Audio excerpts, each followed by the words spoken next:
বৈশাখ প্রায় শেষ, শুরু হবে জ্যৈষ্ঠ। সূর্যের প্রখর তাপে পুড়ছে গোটা রাজধানী। কংক্রিটের উন্নয়নের কবলে উত্তপ্ত শহর নগর, আকাশে সূর্যের চোখ রাঙানি। প্রখর রোদেই শুরু হয়েছে সকাল, আর ভর দুপুরে তেতো হয়ে উঠেছে প্রাণ প্রকৃতি।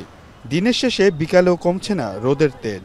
একটু শীতল অনুভূতির জন্য মানুষের হাঁসফাঁস অবস্থা। যেখানে ছায়া পাচ্ছে সেখানেই একটু জিরিয়ে নিচ্ছেন খেটে খাওয়া সাধারণ মানুষেরা। সরকারি ছুটির দিন থাকায় রাজধানীতে যানবাহনের সংখ্যা তুলনামূলক কম। তবে স্বাভাবিকের চেয়ে তাপমাত্রা 5 থেকে 10 ডিগ্রি বেশি বিরাজ করায় দিনের রোদ যেন আগুনের ফুলকি হয়ে ঝরছে। টানা 3 দিন ধরে চলমান তাপদাহে বেশি কষ্টে আছেন খেটে খাওয়া দিনমজুর, রিকশা, ভ্যান চালকরা। যখন এই যে খিদেটা দিয়েছে পেট চালানোর জন্য নিজের কাজে নিজে নামতে হয়। এবার গরম হোক বা বৃষ্টি হোক, বর্ষাকাল হোক, ওটা তার দেখার বিষয় না। অতিরিক্ত গরমের কারণে ঠান্ডার মধ্যে বয়ে রয়েছি। গরিব মানুষের কষ্ট স্বীকার করতে হবে।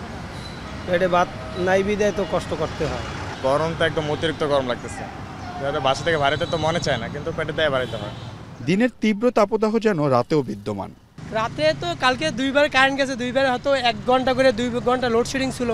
রাতে তো আমরা ঘুমাইতে পারিনি। রাতে তো অনেক আমরা ছাদে উঠে বসে ছিলাম। বাসায় তো তোষক সহ গরম হয়ে যায়। কালকে রাতে তো ঘুমাইতেই পারিনি।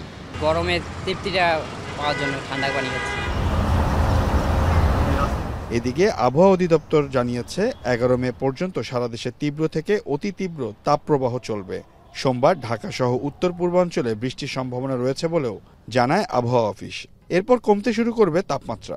আজকে দেশের উত্তর পূর্বাঞ্চলে একটু তাপমাত্রা কমতে পারে, তবে অন্যান্য অঞ্চলে তাপমাত্রা গতকালকের মতোই থাকবে এবং আগামীকালকে দেশের উত্তর পূর্বাঞ্চলের এই যে সিলেট বা এর আশেপাশের আরও কিছু অঞ্চল তাপমাত্রা বৃষ্টিপাত বাড়তে পারে এবং বৃষ্টিপাত বাড়ার কারণে এইসব অঞ্চলে তাপমাত্রা কমতে পারে। এরপর 13 বা 14 তারিখ থেকে সারা দেশেই বৃষ্টিপাতের কারণে তাপমাত্রা কমে আসতে পারে। তারপরও এখন যেরকম তীব্র থেকে অতি তীব্র আছে সেই অবস্থা থেকে নেমে মৃদু থেকে মাঝারি তাপপ্রবাহ নেমে আসতে পারে। একেবারে যে তাপপ্রবাহ বিলীন হবে সেরকম অবস্থা না হওয়ার সম্ভাবনা না। এছাড়াও এবছর এপ্রিল মাসে বৃষ্টি কম হয়েছে বলেও জানায় আবহাওয়া অফিস। বছরে এ সময় স্বাভাবিক তাপমাত্রা 32 ডিগ্রি থাকার কথা থাকলেও দেশে কোনো কোনো জেলায় 40 ডিগ্রি সেলসিয়াস পর্যন্ত উঠেছে। সিউল আহমেদ, এখন, ঢাকা।